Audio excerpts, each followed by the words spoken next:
Masechet Yebamot, Daf Nun Bet, Amud Bet, on va commencer au premier quart de la page. On va terminer donc le Daf Nun Bet. Halatz ve'asa ma'amar.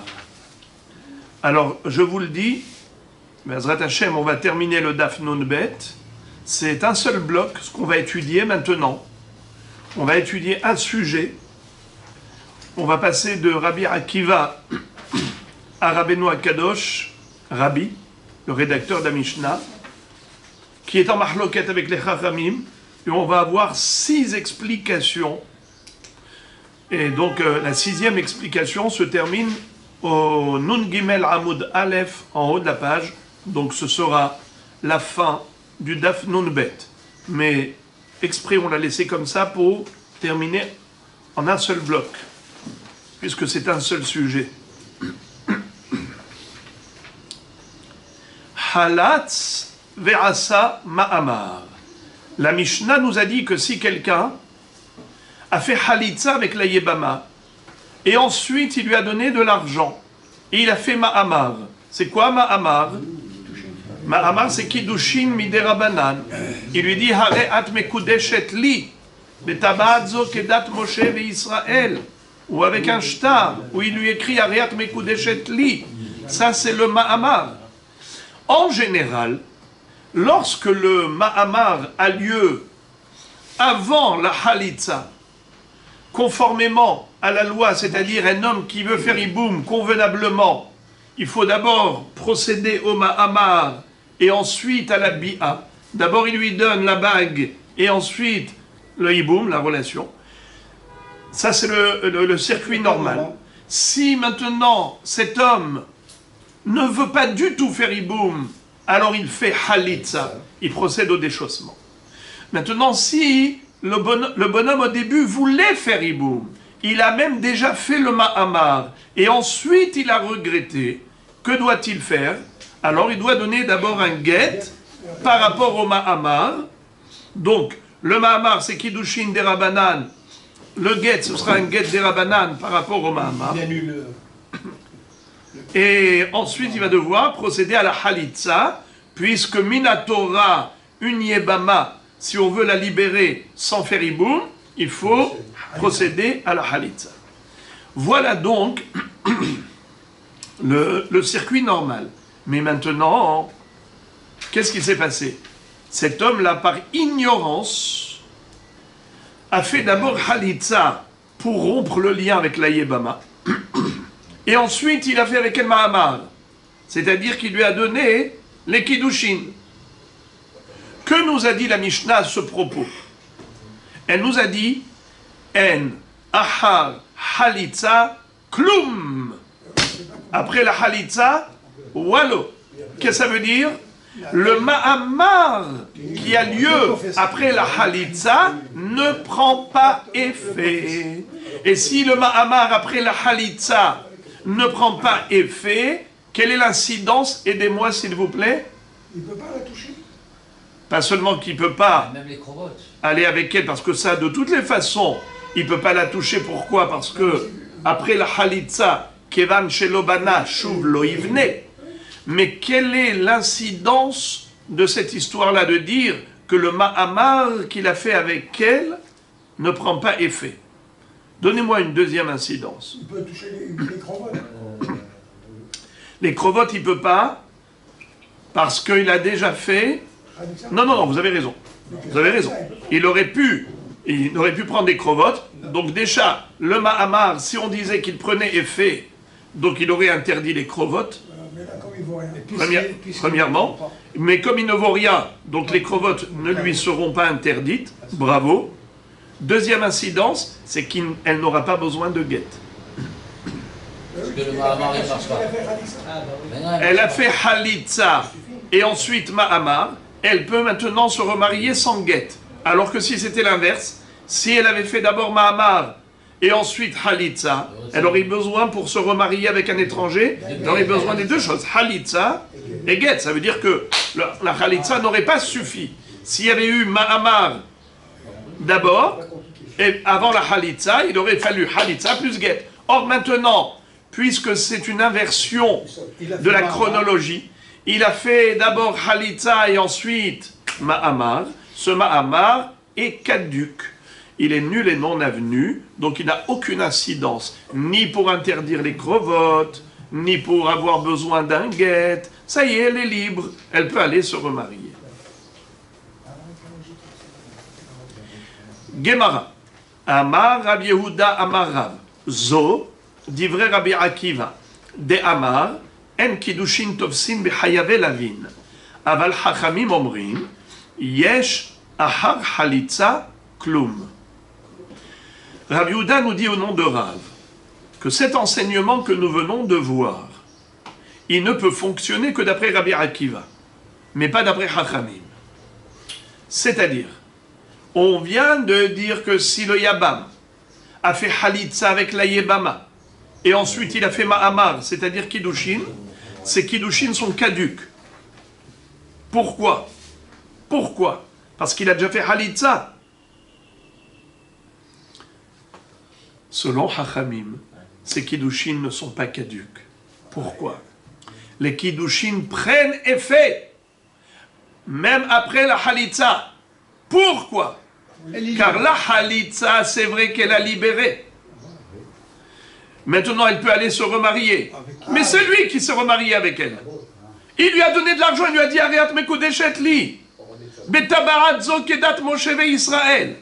Pourquoi tu dis qu'elle n'a pas besoin de guet? Pourquoi tu dis que ça n'a pas d'incidence? Mazé. Hachamim disent Vadaï ou Bevadaï qu'elle est Mekudeshet. Et Bevadaï qu'elle aura besoin d'un guet, cette femme. C'est une échette ish. Seulement. Elle est Yibama. Regarde. Il a déjà fait Halitza. Seulement. Il y avait une interdiction pour lui de la récupérer. Puisqu'il a fait Halitza, c'est assour. Et d'où on apprend Rabotai, rappelez-moi l'interdiction. D'où on apprend dans la Torah qu'il n'a plus le droit de la récupérer après la Halitza. Rappelez-moi s'il vous plaît le passouk duquel on déduit l'interdiction. Eh bien parce qu'il est écrit Kacha ya'aseh la'ish asher lo yivnet bet achiv. Ainsi méritera comme traitement méprisant celui qui a refusé de construire la maison de son frère. La Torah, au lieu de dire Asher lo bana, qui n'a pas construit au passé, elle a dit Asher lo yivne au futur, pour faire allusion à l'interdiction de construire au futur. Si tu voulais construire, c'était avant la Halitza. Tu as déjà fait la Halitza, trop tard. Lo yivne. Kevan shelo bana, shuv lo yivne. Tu as fait Halitza, tu fais plus Kiddushin. Nigmar asipur. Alors maintenant, ce Issour là, ça s'appelle comment Rabotai? Ça porte un nom. Issour lave. Est-ce que c'est un Issour karet? Non. Pourquoi c'est pas Issour Eshet Ah, les amis? Pourquoi ne dirait-on pas que puisqu'il n'a plus la mitzvah de Hiboum, alors ressusciterait le Issour Eshet Ah? Réponse, étant donné que le Issour Eshet Ah a sauté, il devait faire Hiboum. Alors bien qu'il ait fait Halitza, ce qui veut dire qu'il n'a pas souhaité faire la mitzvah du Hiboum, mais ce n'est pas pour autant que le Issour Eshet Ah va revenir sur le tapis. Ah oui. Le Issour Eshet Ah a disparu. Alors maintenant, pourquoi il n'a pas le droit de la récupérer après la Halitza? C'est juste un lave. C'est un lave classique. Et Rabotai, est-ce qu'un lave classique empêche la prise d'effet des Kiddushin? Réponse non. Exemple. Un Kohen n'a pas le droit d'épouser une divorcée. S'il prend une bague, il dit à la groucha, Ariat Mekudeshet li. Est-ce que ça prend effet, oui ou non? Oui, ça prend. Est-ce que c'était interdit? Oui, c'est interdit. Est-ce qu'on va lui imposer le divorce? Oui, on va lui imposer le divorce. Mais est-ce qu'en attendant le divorce, elle peut aller avec un étranger? Has shalom. Et si elle va avec un étranger, les deux sont condamnés à mort. Elle, parce qu'elle est la femme du Kohen, et l'amant qui va aller avec elle, il a été avec une Eshet Ish. Ce qui veut dire qu'il n'y a pas de contradiction entre l'interdiction de se marier avec cette femme et la prise d'effet des Kiddushin malgré l'interdiction. Elle peut être interdite et pourtant le mariage a lieu. C'est un mariage interdit, mais il a pris effet. Et donc, cette femme qui lui est interdite, qu'est-ce qu'on va lui dire à ce monsieur? tu as récupéré la yébama, mais tu as fait halitza, tu ne voulais pas. C'est interdit pour toi de la récupérer. Il dit, interdit, pas interdit, je fais ce que je veux. Et il a enfreint le Issour. Et il a épousé. Il lui a fait Mahamar. Alors maintenant, si on dit Kiddushin Tovsin Bechayav Elavin, en d'autres termes, les Kiddushin ont pris effet. Donc c'est sa femme. Maintenant que c'est sa femme, est-ce qu'elle peut aller se remarier avec un étranger? Évidemment que non, c'est une échette ish. Il faut lui donner le guet. Alors comment se fait-il que la Mishnah ait dit Halatz ve'asa ma'amar en har halitza kloum? S'il a fait halitza d'abord, et ensuite il a fait ma'amar, il lui a donné les kiddushin, il a donné une bague, il lui dit Ariat mekudesh etli, qu'est-ce qu'a dit la Mishnah? Caduc. Ce kiddushin est nul et non avenu. Zéro. Ça ne prend pas effet. Ni les grovotes ne seront interdites, ni elle aura besoin de guet, elle est libre comme le vent, elle peut aller se remarier tranquillement. Comment la Mishnah peut dire une chose pareille? Eh bien la Gemara nous dit, tu veux savoir qui est l'auteur de la Mishnah? C'est Rabbi Akiva.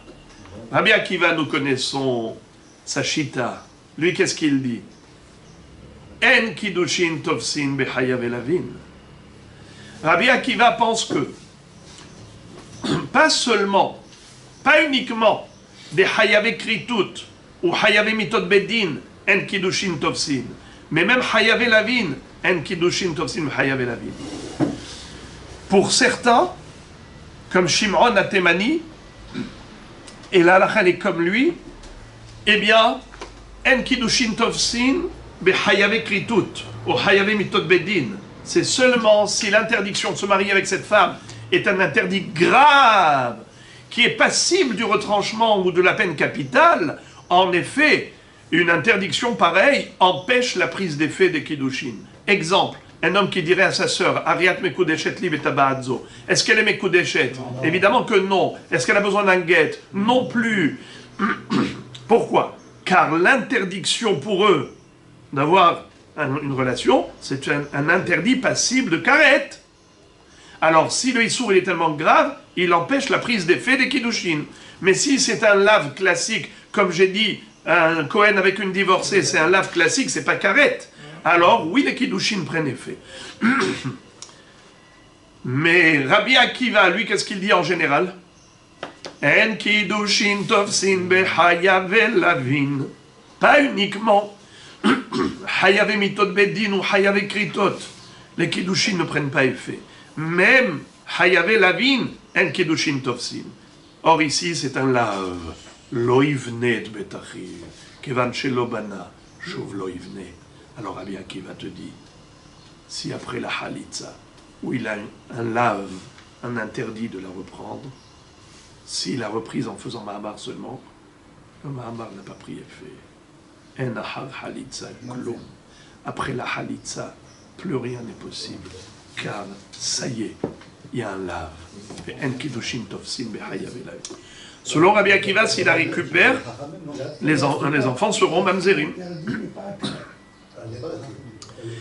Alors à Botaï, relisons dans le texte. Amar, halatz ve'asama amar, en halitza klum. Amar Rabbi Damarab, zod divrei Rabbi Akiva de Amar, en kiddushin tovsin bechayav elavin. Aval hachamim obrim, yesh ahar halitza klum. Après la halitza, on peut faire quelque chose. Vous vous rappelez que je vous avais dit qu'en hébreu, le mot klum ne veut pas dire rien. Le mot klum, justement, veut dire quelque chose. Et quand on veut dire il n'y a rien, on dit en klum, ou shum klum, ou en klum, shum davar. Mais quand on dit yesh klum, c'est yesh davar. La Gemara demande, est-ce possible de dire que l'auteur de notre Mishnah c'est Rabbi Akiva? C'est juste impossible.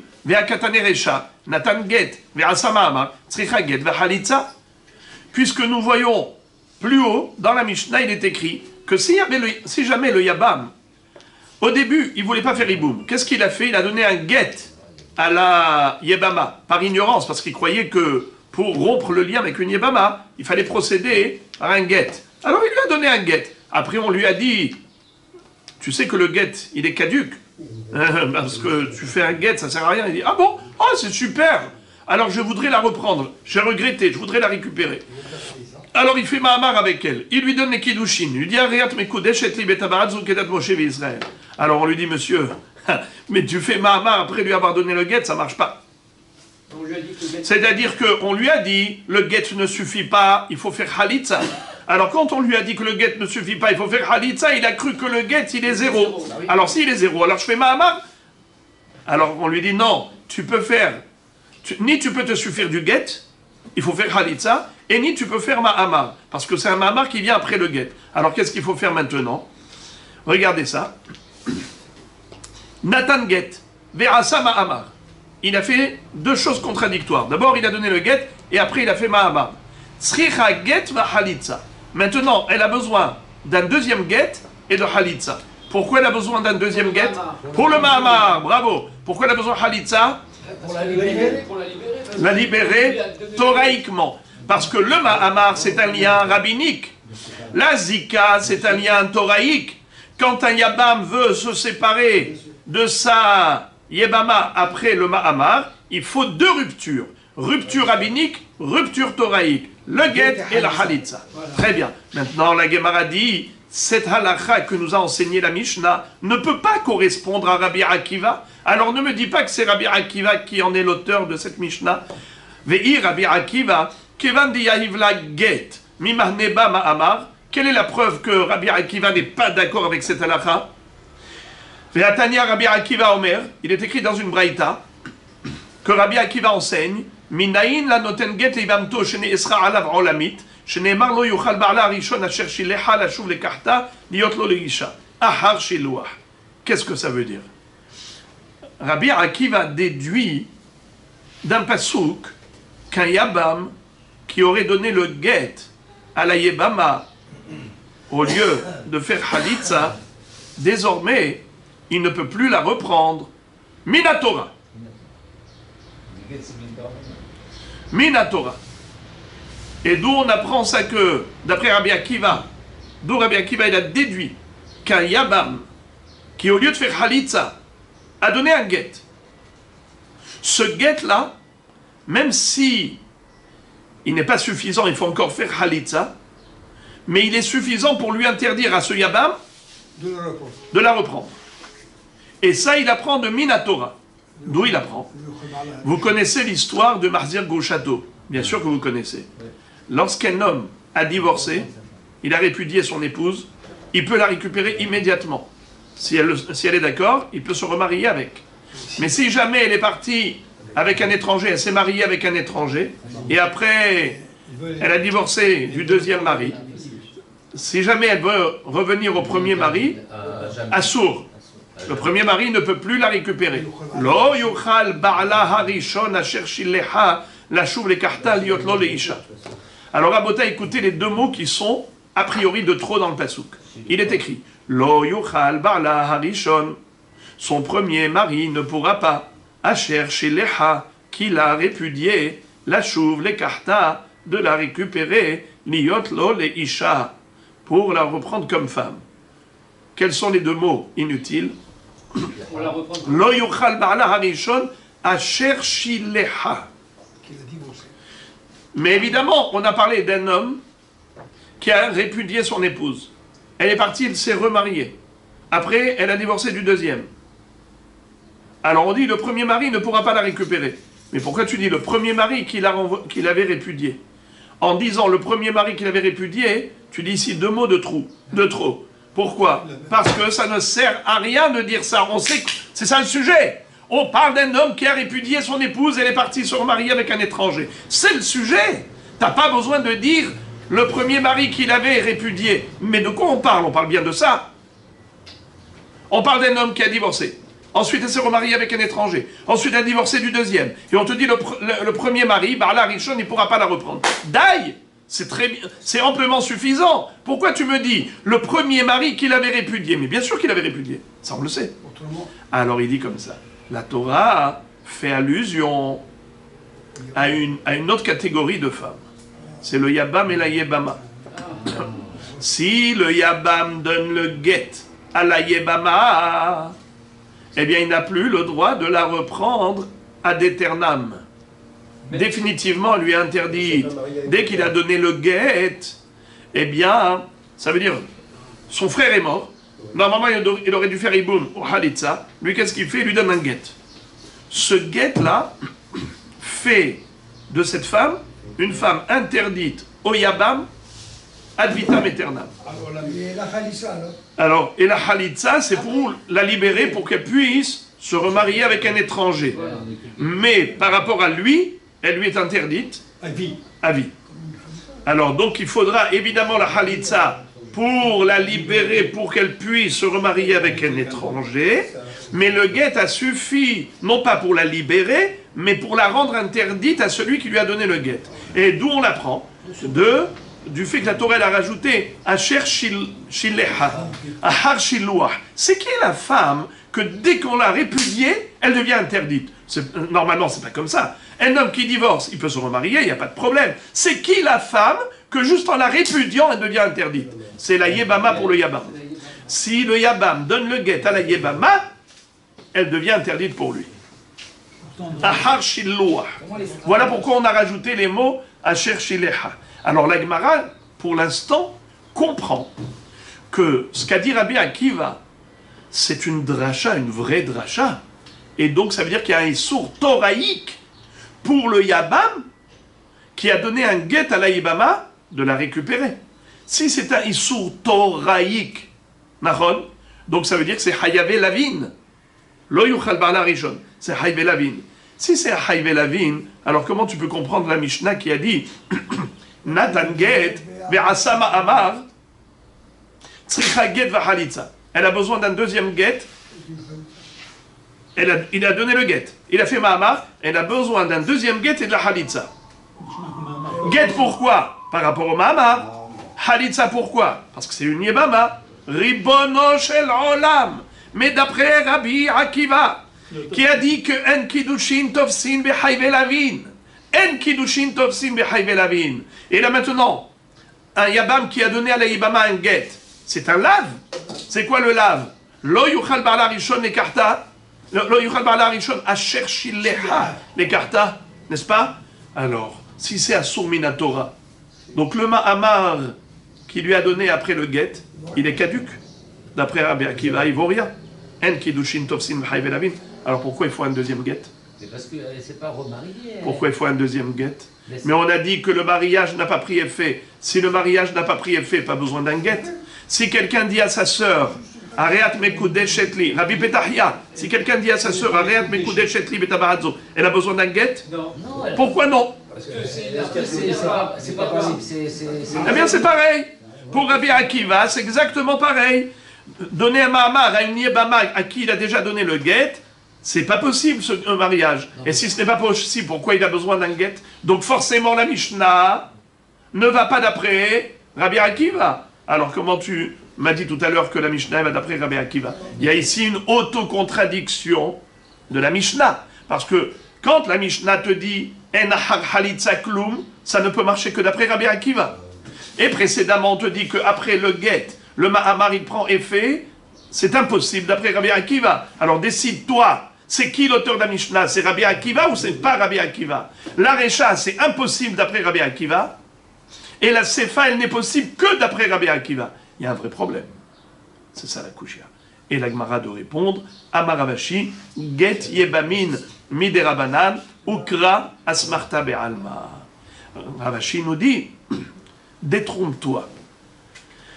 Lorsque Rabbi Akiva a cité ce pasouk, et il a fait toute cette dracha de Loyuchal Ba'ala Rishon Asher Shileha, et il a dit que ça fait allusion à la Yébama, et un Yabam qui lui a donné le guet, il ne peut plus la récupérer, après le guet, c'est Assour, c'est pas du tout Minatora, pas du tout. La Torah ne fait pas allusion au Yabam et Yébama.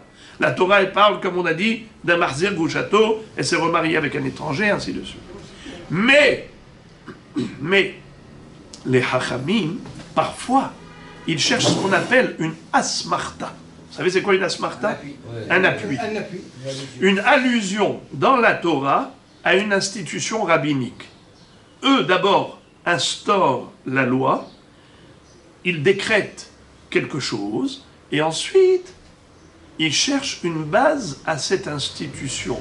Et ils trouvent une jolie allusion dans la Torah. Mais ce n'est pas une vraie dracha, c'est juste une asmarta. Et de ce fait, nous dit la Gemara, penses-tu que Rabbi Akiva considère qu'un Yabam qui a donné à la Yebama un guet, tu crois que ce guet il a pris effet Minatora? Et tu crois que maintenant il a une interdiction thoraïque de la récupérer? Ma pitom, le guet à une Yebama n'a rien, le guet n'a rien à voir avec une Yebama. Il n'y a que Khalitsa qui fonctionne. Le guet, c'est juste rabbinique. Étant donné que les Hachamim ont considéré que le guet prend effet par rapport à une Yebama et ça la rend interdite au Yabam, désormais il ne peut plus faire Yiboum, il faut qu'il fasse Khalitsa. Alors les Hachamim ont trouvé un joli remez, une belle allusion, une asmarta. On dit, ah, tu vois, d'ailleurs même dans la Torah on retrouve Asher Shileha. Il existe une femme que rien qu'on ait Meshaléah, elle devient interdite. C'est qui? C'est lorsque le Yabam il donne le guet à la Yebama, ça y est, elle lui devient interdite. Mais ça ce n'est que rabbinique. Donc voilà comment la Gemara a très bien répondu. En effet, l'auteur de la Mishnah c'est Rabbi Akiva. Sinon tu ne comprends pas pourquoi il est écrit Halatz ve'asa ma'amar en ahar halitza klum. Quand il a fait ma'amar après la halitza, tu as dit c'est caduc. Pourquoi caduc? Mais d'après Hachamim, Kiddushin tofsin be'hayave lavin. Les Kiddushin prennent effet. Donc le ma'amar qu'il lui a donné après la halitza, c'est juste un lave, de l'eau y venait. Il n'y a pas de problème, ça prend effet. Il devrait lui donner un guet. Pourquoi tu dis en ahar halitza klum, elle n'a même pas besoin de guet?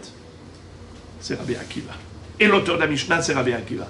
Est-ce que tu as vu avant qu'il lui a donné un guet, et pourtant, s'il fait ma'amar après le guet, il faut encore un deuxième guet et halitza?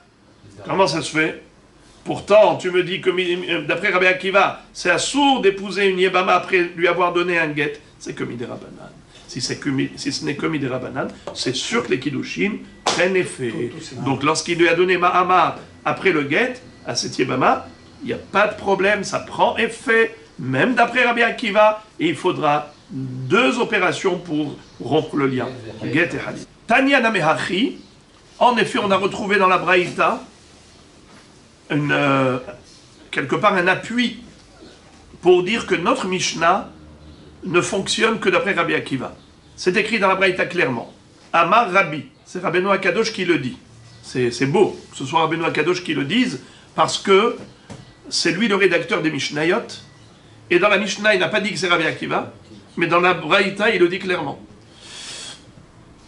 Amar Rabbi, en advarim alalu, amurim, et là les divrei Rabbi Akiva, she'aya ose halutza ke'erva, aval hachamim omrim, yesh achar halitza klum. Qu'est-ce que ça veut dire? Yesh achar halitza. Yesh achar halitza klum. C'est quoi yesh klum? On a déjà dit yesh klum en klum. En klum, c'est il n'y a rien. Yesh klum, il y a quelque chose. Alors, Rabbi Akiva, lui, pense que après la halitza, en klum, c'est-à-dire le ma'amar ne prend pas effet, puisqu'ils ont fait halitza, donc elle lui est interdite, l'oivne, puisque c'est un lave, alors même s'il va lui donner les kiddushin, en kiddushin tovsin bechayave lavin, tandis que d'après Hachamim, même après la halitza, yesh klum, s'il lui donne ma'amar, ça prend effet. Pourquoi ça prend effet? Parce que kiddushin tovsin bechayave lavin. Rabotai, maintenant on va démarrer, je vous en prie, là on commence, il faudra attacher la ceinture, on va maintenant plonger dans une mahloket de Rabbi et Hachamim, et c'est là, comme je vous ai dit, on va arriver à 6 explications différentes pour comprendre la mahloket entre Rabbi et Hachamim. Alors on commence. Ve'ani Omer, Rabbeinu Akadosh, qui nous a expliqué que c'est une mahloket entre Rabbi Akiva et Chachamim, est-ce que le ma'amar prend effet après la halitza, oui ou non?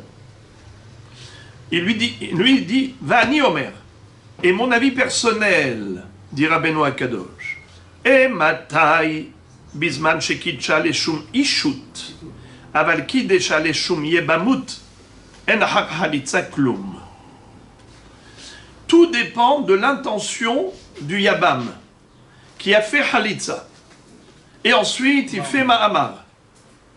Qu'est-ce que c'est que Ma'amar? On l'a répété 1 milliard de fois. C'est prendre une bague et lui dire Areat mekou deshetli. Betaba'adzo, kedat Moshe Israël. J'aime bien dire une bague parce que c'est plus illustratif. Mais vous avez compris que c'est Stam, une façon pour moi d'illustrer. Mais sinon, ça peut être de l'argent, ça peut être n'importe quel objet, ça peut être un shtar où il lui écrit Ariat Mekou Deshetli. Tout ça, ça rentre dans Ma'amar. Mais parlons d'une bague comme ça. Les gens imaginent toujours le mariage, comment ça se déroule sous la roupa. Le Ma'amar et les Kiddushin, dans la forme, c'est pareil. Dans le fond, c'est différent. La forme, c'est Ariat Mekou Deshetli Betaba'adzo. Le fond, ça c'est un hiboum, et ça c'est Kiddushin. Kiddushin, c'est par rapport à une femme étrangère. Hiboum, c'est par rapport à sa belle-sœur. Le devoir qu'il a de l'épouser, de la prendre. Et Hachamim disent, on fait Ma'amar juste avant. Donc, le Ma'amar et les Kiddushin, comme on a dit, ce sont deux opérations qui sont identiques dans la forme, et ils sont fondamentalement différents dans le principe. Là, c'est un hiboum, et là, c'est des kiddushin. Très bien. Qu'est-ce que nous dit Rabbi? Rabbi dit, le Yabam a fait Halitza avec la Yebama. Ensuite, il a pris une bague, et il lui a dit, Hareat mekudeshetli betaba'adzo kedat Moshe Israël. Ça prend effet ou ça ne prend pas effet? On a dit précédemment que d'après Rabbi Akiva, ça ne prend pas effet, parce que En Kiddushin Tovsin B'Chayve Lavin, vu qu'il a une interdiction thoraïque de la reprendre, Loivne, Kevan Shelobana, Loivne, alors En Kiddushin Tovsin, et donc c'est caduc, pas besoin de guet. Selon Hachamim, les Kiddushin Tovsin B'Chayve Lavin, bien qu'il y ait une interdiction, malgré tout, puisque les Kiddushin sont Tovsin B'Chayve Lavin, c'est juste un lave de Loivne, Mekudeshet. Et si elle est Mekudeshet, elle est Eshet Ish. Et si elle est Eshet Ish, il faut un guet. Il ne peut pas rester avec elle parce que c'est un sourd, Loïvne, mais d'autre part, elle ne peut pas non plus aller ailleurs, il faut un guet. Très bien. Rabbeinu Akadosh dit, dans un cas, je suis d'accord avec Rabbi Akiva, dans un cas, je suis d'accord avec Hachamim. C'est quoi le compromis de Rabbi? C'est qu'il dit, tout dépend de l'intention du Yabam. Est-ce qu'il veut faire un Ma'amar ou il veut faire des Kiddushin? S'il veut faire Kiddushin Leshem Ishut, alors Kiddushin Tovsin, Behayave Lavin, comme on dit les Hachamim. Mais si l'intention du Yabam, c'est de faire Ma'amar en tant que Yiboum, il a cru que on pouvait faire Yiboum, même après la Halitza. Il a fait Halitza. Il a regretté. Il n'est pas venu au Dafayomi pour savoir que après la Halitza Baï, c'est assour. Lui, il croyait que c'était permis. Donc il a fait Halitza. Maintenant, il veut faire Yiboum. Et en tant que procédure de Yiboum, il donne un Mahamar. Il donne l'argent, mais avec la kavana de faire Yiboum. Et pas la kavana de faire Kiddushin classique. Alors là, nous dit Rabbi, moi je pense comme Rabbi Akiva dans ce cas-là. C'est-à-dire, pas comme Rabbi Akiva pour la raison de Rabbi Akiva, mais comme Rabbi Akiva dans le din, mais pour une autre raison. Rabbi Akiva, sa raison c'est quoi? C'est que En Kiddushin Tovsin B'Chayve Lavin. Rabbeinu Akadosh, il dit, pour une autre raison, je ne suis pas d'accord, pour une autre raison, je dis que les Kiddushin ne sont pas validés. Pourquoi? Parce que lui, qu'est-ce qu'il veut faire? Il veut faire Yiboum. Yiboum, après Khalitza, tu blagues ou quoi? Tu blagues? Mais elle est déjà libérée. Quel Yiboum? De quel Yiboum tu parles? Il n'y a plus de Yiboum. Tu as fait Khalitza, il n'y a plus d'Yiboum. Alors, ton Ma'amar est caduc, qui vaut rien. Mais si ce Ma'amar, tu l'as donné, non, pas en tant que Ma'amar, tu l'as donné en tant que Kiddushin de Ishut normal, eh bien ça marche à 100%. Ça prend effet. Parce que Kiddushin Tovsin B'Chayave Lavin, bien que ce soit assourd pour lui de la récupérer, il a enfreint l'interdiction de Loïvne, mais malgré tout, Kiddushin Tofsin, comme un Kohen qui épouse une Groucha, et il lui dit Ariat Mekudeshet li, bien que ce soit assourd. Elle est Mekudeshet, donc il faut lui donner un get. Et tant qu'il n'y a pas de get, elle est Shetish. Si elle va avec quelqu'un, elle est Chayavet Henek. Il est Chayav, le bonhomme, il est Chayav Mita. Ça veut dire que Kiddushin Tofsin, bien que c'était dans un cadre d'infraction. Voilà comment Rabbeinu Akadosh fait un compromis. Et c'est Rabbeinu Akadosh qui va nous intéresser tout le long de cette étude. On va voir 6 explications, on va y arriver. Tanya Idach. Il y a une autre Baraïta qui nous dit clairement ce que dit Rabbeinu Akadosh. Aholetz li bamto, vechazar vekidesha. Celui qui a fait Halitza avec la Yebama, et ensuite il a fait Kiddushin avec elle. Rabbi Omer, im Kiddesha leshum ishut, tzricha hemenu get. Si les Kiddushin qu'il a opéré avec elle, c'était leshem ishut, c'est-à-dire un mariage classique, ish veisha, tzricha hemenu get. Eh bien, elle ne pourra pas aller se remarier avec un étranger, elle a besoin d'un get. Continuer à vivre ensemble, c'est assourd parce que il y a un sourd de loïvne, mais d'autre part, tant qu'elle n'a pas reçu le get, elle ne peut pas aller refaire sa vie, vu qu'elle est mekudeshet, elle est eshet ish. Les shum yebamut, enatzricha emenu get. Mais si, quand il lui a donné l'argent, il lui a dit qu'il fait avec elle le ma'amar en tant que hiboum, dans ce cas-là, ça n'a pas pris effet. Enatzricha emenu get, parce que le hiboum n'existe plus après la halitza. Donc ça n'a pas pris effet. Donc la forme, elle est la même, le fond n'est pas le même, ça change tout. La forme, c'est la même. Ma'amar ou Kiddushin, c'est quoi? C'est donner de l'argent, donner une bague et dire Ariat Mekudeshet li. C'est exactement pareil. C'est-à-dire que Rabbeinu Akadosh pense, bien que l'opération, elle est identique, opération Kiddushin, opération Ma'amar pour le hiboum, c'est la même forme, mais étant donné que l'objectif n'est pas le même, lorsqu'un homme a un objectif d'épouser une femme, normalement, une femme, bien qu'elle soit interdite, mais lave Kiddushin Tofsin, et elle est Shet Ish, mais si sa kavana c'est de faire hiboum, eh bien mon cher ami, si c'est ça ton objectif quand tu lui as donné l'argent pour faire hiboum, eh bien ça ne prend pas effet du tout, car le hiboum n'a pas lieu d'être après la halitza. C'est comme si tu voyais une femme dans la rue, tu lui dis viens, viens, viens, je te donne l'argent, je vais te faire un ma'amar, je vais faire hiboum avec toi. Il dit quel hiboum? Je suis pas ta belle-sœur? D'où tu sors toi? Je suis pas une veuve?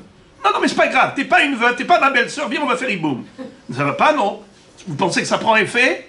Bien sûr que ça prend pas effet. Eh bien, c'est exactement pareil. Après la halitza, tu lui donnes une bague et tu lui dis Areat ma'amare, Areat mekudeshet li betabaradzu, pour le ma'amar du hibou. Eh bien, ena mekudeshet ve ena tzricha hemenu get. Elle n'a pas besoin d'un get pour aller se remarier, puisque le mariage est caduc. Le ma'amar est caduc. והחכמים אומרים, בין שקידשה לשום אישות, בין שקידשה לשום יבמות, צריכה המנו גט. Mais Hachamim ne sont pas d'accord. Ils ne sont pas d'accord avec Rabbeinu Akadosh pour dire que tout dépend de l'objectif. Pour eux, c'est pas le fond, c'est la forme qui compte. La forme, c'est un acte de Hareat Mekudeshet li betaba'adzo.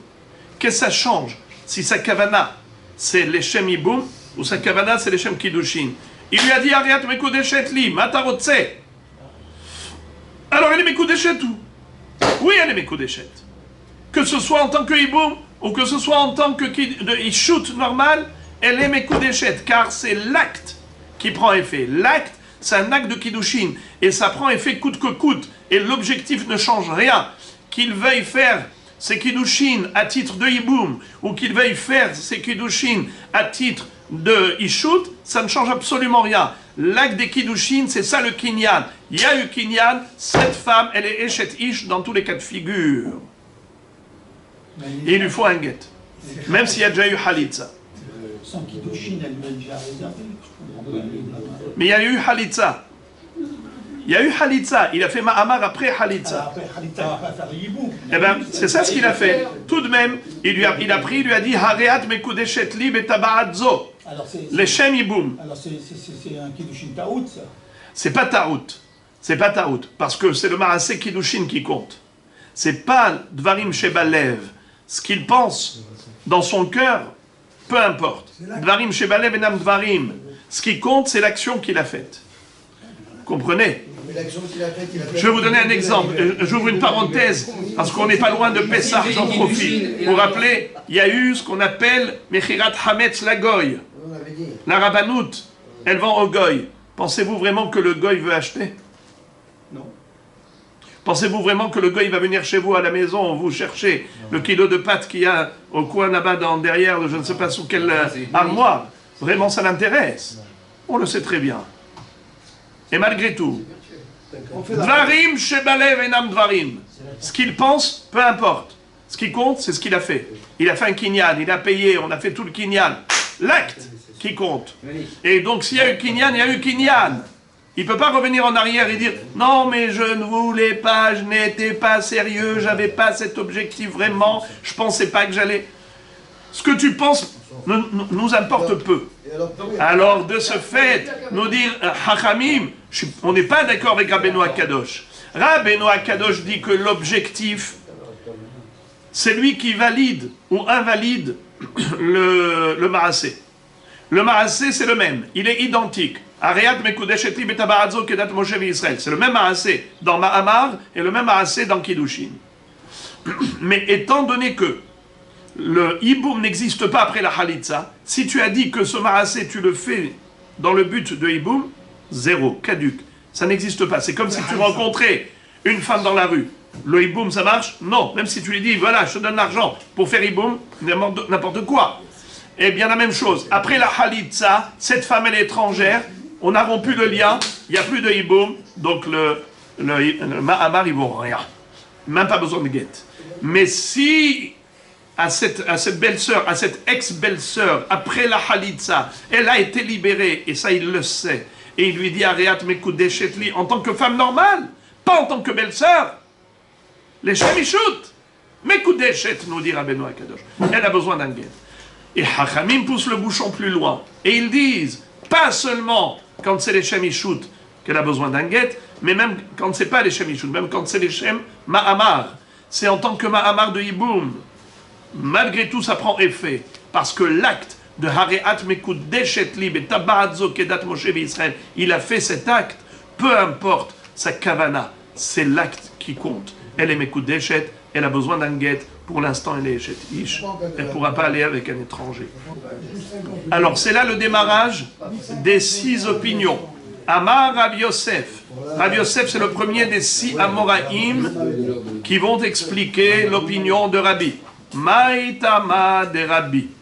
Pour quelle raison Rabbi pense que s'il lui a donné l'argent ou la bague en disant que c'est Kiddushin, c'est les Shem Yebamut, et pas les Shem Ishut, alors ces Kiddushin ne prennent pas effet. Sur quoi il s'appuie? Quelle est la raison? As'uha ke'oder benirse hager v'kasavur shelohen delokane. Rav Yosef dit que les Hachamim ont considéré que l'acte des Kiddushin, le même acte, la même opération identique, ça se fait dans un cadre, c'est Mekudeshet, ça se fait dans un autre cadre, pas Mekudeshet. Si son objectif, c'est Hiboum, c'est caduc. Si son objectif, c'est Ishut, ça prend effet. Comment ça se fait? Mais pourtant, c'est le même acte. C'est ça la question. Maïtama de Rav Yosef. Alors, Maïtama de Rabbi. Alors, Rav Yosef te dit, on a trouvé quelque chose de similaire. C'est quoi? Roder benirse hager, de Kassavour chez Lohen. On a une halakha à propos d'un guerre. Vous savez que normalement, tout juif, quand il décède, le patrimoine qu'il laisse, il est héréditaire. Ça veut dire que c'est un héritage. À qui? À son fils. S'il n'y a pas de fils, il y a une fille, sa fille. S'il n'y a pas de ni fils ni fille, son père. Ben, son père, alors ses frères. Il n'y a pas de frère, alors c'est son cousin, et son oncle, son cousin, et ainsi de suite. Ça veut dire que on va aller de fil en aiguille jusqu'à Yaakov Avinu. C'est-à-dire que En lecha Adam be'Israël shen lo goel. Tu n'as pas un juif dans le peuple juif qui n'a pas d'héritier. Ça n'existe pas. Toute personne juive a un héritier. C'est qui l'héritier? S'il n'est pas proche, alors il est lointain. Mais ça n'existe pas un juif qui n'a pas d'héritier parce qu'on est tous frères. Maintenant, il existe un cas de figure où le patrimoine, après la mort de la personne, s'il n'y a pas d'héritier, eh bien, il n'y a pas d'héritier. Exemple, le guerre. Le guerre, s'il est marié et qu'il a des enfants, eh bien, ses enfants sont ses héritiers. Mais imaginons que En lo goel, il n'a pas d'enfant. Il n'a pas d'héritier. Donc, il était là, ce guerre, en tant que juif, mais comme il vient de naître, c'est-à-dire un guerre chez Nidgaïr qui est Katan chez Nolad, quand il s'est converti au judaïsme, c'est comme s'il vient de naître, mais il n'a pas de relation familiale, il n'y a pas de filiation. De ce fait, le patrimoine qu'il a laissé est hefker, il est abandonné. Premier servi, le premier qui arrive est le premier servi. Ça veut dire, le premier qui va venir, il va dire j'en prends possession, eh bien il deviendra le propriétaire. Et comment il va faire pour prendre possession? Eh bien ça dépend si c'est du mobilier ou de l'immobilier. Le mobilier, il faut le prendre dans la main. L'immobilier, eh bien il faut faire un acte de quoi? Généralement, comment on achète comment on acquiert un bien immobilier? Il y a trois façons d'acquérir un bien immobilier. Kesef, shtar et hazaka. Kesef, il y a un vendeur, il y a un acheteur. L'acheteur donne au vendeur de l'argent, il acquiert. Ou bien, shtar, le vendeur écrit dans le shtar, je t'ai vendu. Il lui donne à l'acheteur il prend, il a acheté. Ou bien, par exemple, il y a hazaka. C'est quoi hazaka? Hazaka, c'est un acte de propriété. Par exemple, il commence à labourer. Il met une clôture autour du domaine. Ou bien, il défonce la serrure. Ou bien, il met une serrure. Mais Kitsour, il fait un acte que seul un propriétaire est habilité à faire dans ce bien immobilier. Ça s'appelle Gadar, Na'al ou Paratz. Ou bien Roder. Roder, c'est quoi Roder? Il creuse. Alors maintenant, Roder bénirse à guerre. Quelqu'un qui a trouvé les biens abandonnés du patrimoine du guerre qui est mort, il peut maintenant... Non. Il n'avait personne, il était seul, j'ai dit. Alors maintenant, ce guerre-là, il n'a pas d'héritier, donc ses biens sont abandonnés. Le premier qui est venu et qui a fait un acte d'acquisition, il a acquis. Quel est l'acte d'acquisition? Le creusage. Comment on appelle creuser en hébreu? Roder. Les biens, nechassim, du converti. Roder, benirse, hager. Répétons. Roder, benirse, hager. Alors maintenant, il y a deux cavanotes possibles. Soit il sait que c'est un bien abandonné, et quand il fait l'acte du creusage, c'est dans le but d'acquérir. Dans ce cas-là, tout va bien. On a le fond, on a la forme. On a l'acte et l'objectif. L'objectif, c'est acquérir. L'acte symbolique pour l'acquisition, c'est le creusage. Maintenant, comment il est possible d'avoir un acte, mais sans objectif? Imaginons par exemple, ils étaient voisins. Le guerre et le juif qui était censé normalement acquérir le patrimoine du guerre qui est abandonné, lui, par exemple, il est venu creuser, mais en fait, il s'est trompé. Il y avait deux champs mitoyens. Il y avait le champ du guerre et il y avait son champ à lui, au juif, qui est arrivé. Là, il est venu, il creuse, mais il est venu pour creuser chez lui-même, dans son champ. Et il a dépassé, il a débordé, et il a creusé dans le champ du guerre. Il n'avait pas eu l'intention de creuser chez lui. Mais il n'avait pas l'intention de creuser chez le guerre. Pour lui, ce qu'il a creusé, c'est chez moi. C'est chez lui. Ça veut dire, il était sûr que c'est chez lui.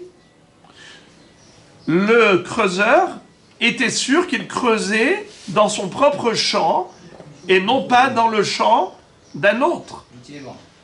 Il ne savait même pas que l'autre est mort, il ne savait rien du tout, il n'avait aucune intention d'acquisition. Alors, quel est le din? Le din, il est que l'okané, il n'est pas conné. Puisque il n'avait pas la kavana de creuser dans l'intention d'acquérir, eh bien, c'est un acte d'acquisition qui n'a pas produit l'acquisition. C'est un acte qui, normalement, s'il avait été fait dans l'intention d'acquérir, eh bien, il aurait atteint l'objectif, mais puisque ce n'était pas son objectif, au contraire, il s'est trompé, il croyait qu'à Savour, chez Lohem, qu'il était en train de creuser chez lui, eh bien, il n'a pas été connu. Alors, qu'est-ce que dit Rabbi Yosef brillamment? Il nous dit, c'est ça la raison de Rabbi.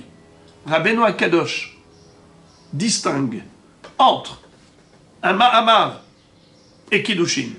C'est-à-dire un homme qui a donné de l'argent à une femme en tant que Kiddushin de Ishut ou en tant que Mahamar de Yebama. C'est toute la différence. Cet homme, qu'est-ce qu'il fait? L'ex-beau-frère, il dit à son ex-belle-sœur, tiens la bague, Areat mekudeshet li betabarazou kedat Moshe Israël. Mais en tant que quoi tu fais ça?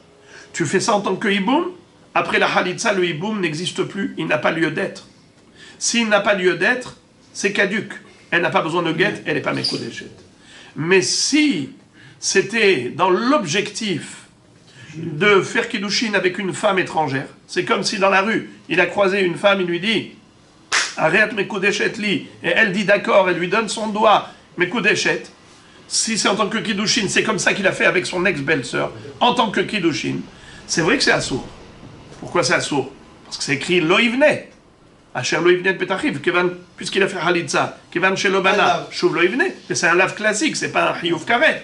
Le issour et il a sauté depuis longtemps. Donc maintenant, puisque c'est juste un lave classique, et kiddushin tofsin et hayav elavin, eh bien kiddushin tofsin, parce que sa kavana c'était de faire des kiddushin classiques, eh bien ça prend effet. Il faudra un get. Mais si sa kavana c'était de faire iboum, eh bien faire iboum avec elle, c'est comme faire iboum avec une étrangère. Tu rencontres une femme dans la rue, c'est pas ta belle-sœur, c'est pas la femme de ton frère, et elle n'est même pas veuve, rien du tout. Tu lui dis, viens, je vais faire, prends la bague, je voudrais faire iboum avec toi. Il lui dit, mais c'est quoi ce iboum là? C'est quoi iboum? Eh bien, ça prend pas effet. Voilà. Donc, Rabbi Yosef a trouvé un cas similaire pour nous illustrer très joliment ce distinguo qu'a établi Rabbeinu Akadosh, Rabbi, entre Mahamar et Kiddushin, entre quelqu'un qui est Mekadesh, sa belle-sœur, les Shem Iboum, ou bien ce qu'il est Mekadesh Ota, les Shem Ishut. Les Shem Ishut, Tzrichaget. Les Shem Yebamut, l'autre Tzrichaget. C'est comme Roder Benirse Hager. Le même acte, il peut produire le résultat requis, il peut ne pas produire le résultat requis. Si c'est fait dans l'objectif d'acquisition, eh bien c'est acquis. Si ce n'est pas fait dans l'objectif d'acquisition, ce n'est pas acquis. Amarle Abaye, Midami, Abaye dit à Rabbi Yosef, ta comparaison n'est pas raison. Pourquoi? Hatam, lo kamechaven le mikne, hacha kamechaven le mikne. Halo damia elale roder benirse gerze, vekasavour shel ger aheru de kane. Abaye comme toujours, il nous surprend par son ingéniosité.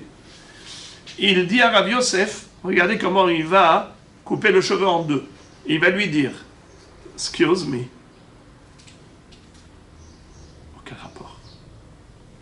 Tu as dit que cet homme-là, c'est comme s'il est roder benirse à guerre, vekasavour shelo.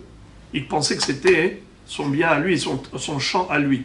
Pas du tout. Tu veux que je te dise à quoi ça ressemble? Ça ressemble à deux guérim. Deux guérim, que les deux sont morts. Et les deux avaient un champ. D'accord? Les deux avaient un champ. Il y en a un qui était à droite, l'autre qui était à gauche. Eh bien, qu'est-ce qu'il fait le bonhomme qui veut prendre possession? Il sait qu'il y en a un qui est mort. il ne savait pas que l'autre était mort. Il savait que l'un était mort. Maintenant, il s'est trompé de champ. Il a dit, moi je voudrais acquérir ce champ. Il est Roder. Mais dans sa tête, qui il voit comme mort? Il voit le guerre, on va l'appeler le guerre Réhouven. Mais en réalité, qui est le propriétaire de ce champ? C'est le guerre Shimon. Shimon a guerre. Donc lui, il voulait acquérir le champ de Shimon à guerre. Mais il s'avère finalement que c'est le champ de Réhouven à guerre. Est-ce qu'il a acquis le champ? Réponse oui. Pourquoi? Parce que lui, il voulait acquérir ce champ. Qu'est-ce que ça change si c'est le champ de Shimon ou si c'est le champ de Réhouven? Mais les deux champs, ils sont abandonnés. Les deux champs, ils sont abandonnés. Et lui, il voulait acquérir ce champ. Alors, oui, les deux sont morts, j'ai dit. Les deux sont morts. Réhouven et Shimon, les deux guérim sont morts. Les deux champs sont abandonnés. Mais le juif acquéreur, il ne savait qu'il y en avait un qui est mort. Il ne savait pas que l'autre est mort. Donc il a été dans un champ. Il s'est dit, je vais acquérir celui-là. Mais dans sa tête, ce champ-là, il appartenait à qui? Il appartenait à Réhouven à guerre. Mais en réalité, il appartenait à Shimon à guerre. Alors, est-ce que c'est acquis ou pas acquis? Oui, c'est acquis. Pourquoi? Parce qu'il voulait acquérir ce champ. Alors, il nous dit maintenant, Abaye, cet homme-là, il voit cette femme, son ex-belle-sœur, et il lui donne de l'argent. Il lui dit, arrête mekudeshet li betabarzou kedat Moshe v'Israël. Ou bien il lui dit, arrête mekudeshet li betabarzou kedat Moshe v'Israël. Qu'est-ce que ça change si c'était les Shem Yishut ou les Shem Iboum? Mais l'acte, c'est l'acte d'acquisition. Lui, il voulait acquérir, oui ou non? Oui, il voulait acquérir. Marpat Lecha, s'il voulait acquérir en tant que Iboum ou bien il voulait acquérir en tant que Mahamar. Lui, il voulait l'acquérir, cette femme. Puisqu'il a voulu l'acquérir et il a fait l'acte d'acquisition, eh bien, il a acquise. Comment tu peux dire que s'il a fait les Shem Yebamut, elle n'est pas que Nouya? Mais c'est exactement comme quelqu'un qui s'est trompé. Il croyait que ce champ appartenait à Réhouven et ce champ appartenait à Shimon. Il s'est trompé, il a inversé. Il voulait acquérir ce champ, mais il s'est trompé dans son intention. Il voulait acquérir le champ de Réhouven, finalement il a acquis le champ de Shimon. Alors qu'est-ce que tu vas me dire qu'il n'est pas acquis? Bien sûr qu'il est acquis. C'est très fort ce que pose comme question Abaye. À chaque fois Abaye, il me choque par son ingéniosité. Incroyable. Et là, Amar Abaye. Abaye, Amar, je vais te dire, qu'est-ce que voulait dire Rabbi? Rabbeinu Kadosh a dit, s'il a été Mekadesh, les Shem Ishut, ça marche. S'il a été Mekadesh, les Shem Yebamut, ça marche pas. Alors, comment comprendre ce que veut dire Rabbi? Et pourquoi Hachamim ne sont pas d'accord avec lui? Acha b'mayaskinan kegon de amar la itkachi li b'ma'amar yebamin Rabbi savar ma'amar ilave zika karame ve'atay halitza afkata le zika ve'rabanan savre hay lechudeh ka'e ve'hay lechudeh ka'e me'ikara ilu amar la itkachi li b'ma'amar yebamin mi lo mahne ashtaname mahne. Qu'est-ce que ça veut dire? Vous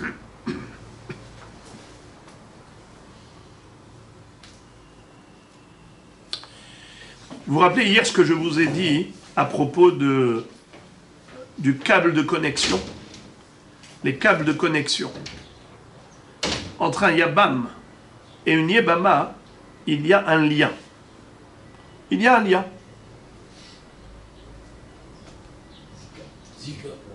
Bravo! Ça s'appelle Zika. La Zika, c'est le lien qu'il y a entre un Yabam et Yebama. Hachamim ont dit, il faut faire Ma'amar. Il faut faire Ma'amar. Le Ma'amar, c'est un Kiddushin des Rabbanan. Comment considérer cette institution rabbinique? Est-ce que c'est une institution à part? Ou bien est-ce que c'est intégré dans le lien thoraïque? On s'explique. On peut illustrer les choses de cette manière, de manière très simple. Il y a une Zika et il y a un Mahamar. Ce sont deux liens, deux câbles de connexion virtuels, un thoraïque, un rabbinique, et qui vont en parallèle. On peut même rompre le lien thoraïque sans rompre le lien rabbinique, c'est tout à fait parallèle. pour ça qu'il faut un guet pour le Mahamar, il faut une Halitza pour la Zika. On peut avoir une deuxième conception, c'est que ce que Hachamim ont rajouté comme lien, c'est pas comme un câble à part, comme un réseau de connexion à part. Ils ont renforcé le réseau de connexion thoraïque. Ça veut dire que le Mahamar se colle et se joint à la Zika. Alors, ça fait juste un renforcement de la Zika. Mais s'il n'y a pas de Zika, alors il n'y a rien à renforcer. Mais la Zika, Il peut y avoir Zika sans Mahamar. Oui, mais le Mahamar, quelle est la définition du Mahamar? C'est ça la question. Quand Hachamim ont instauré Mahamar, ils l'ont instauré dans quel concept? Est-ce que c'est selon le concept câble parallèle, ou bien est-ce que c'est le concept câble intégré? Câble intégré. Ils ont renforcé le câble. Intégré. C'est-à-dire que le réseau thoraïque a été renforcé par l'institution rabbinique, ou bien non, ils ont fait un double réseau. Il y a un réseau connexion thoraïque, il y a un réseau connexion rabbinique. Alors maintenant, c'est ça la différence. Quand il lui dit Hitkachili bema'amar yebamin, ça veut dire que lui-même a dit je voudrais que ces kiddushin soient halim en tant que hiboum. En tant que hiboum, pas en tant que kiddushin. Lui-même il a dit ça. Alors maintenant, Rabbi pense que le Mahamar, il l'avait zika karamé. Hachamim, quand ils ont instauré la notion de Mahamar, ils n'ont pas fait quelque chose de parallèle à la Torah. C'est pas un câble différent. C'est pas un réseau différent qui s'appelle un réseau de connexion rabbinique. Pas du tout. Ils ont simplement intensifié le réseau de connexion thoraïque. Et donc ça veut dire qu'il faut qu'il y ait une base qui s'appelle Zika, qui est le lien thoraïque. Et Hachamim, ils viennent et ils mettent le Mahamar comme intensification de ce réseau. Mahamar, il avait Zika karamé. Le Mahamar, il vient, il se rajoute à la Zika. Atay Halitza afkata les Zika. Quand la Halitza qui a déjà été faite a fait sauter la Zika, donc il n'y a pas de réseau de connexion thoraïque, il n'y a pas de Zika, alors qu'est-ce que tu veux renforcer? Les Hachamim n'ont pas fait quelque chose d'indépendant. Ils n'ont pas institué une connexion indépendante de celle de la Torah. Ils ont juste renforcé la Zika. Mais s'il n'y a pas de Zika parce qu'il y a eu Halitza, alors tu vas renforcer quoi? Il n'y a pas de base. S'il y a une base, alors sur la base qui s'appelle Zika, je rajoute quoi? Mahamar. Je rajoute le Kesher qui s'appelle Mahamar. Mais s'il n'y a pas de Zika, il n'y a pas de base, alors qu'est-ce que tu vas faire? Le Mahamar, il n'a aucun sens. Le Mahamar n'a aucun sens. Mais Hachamim disent pas du tout.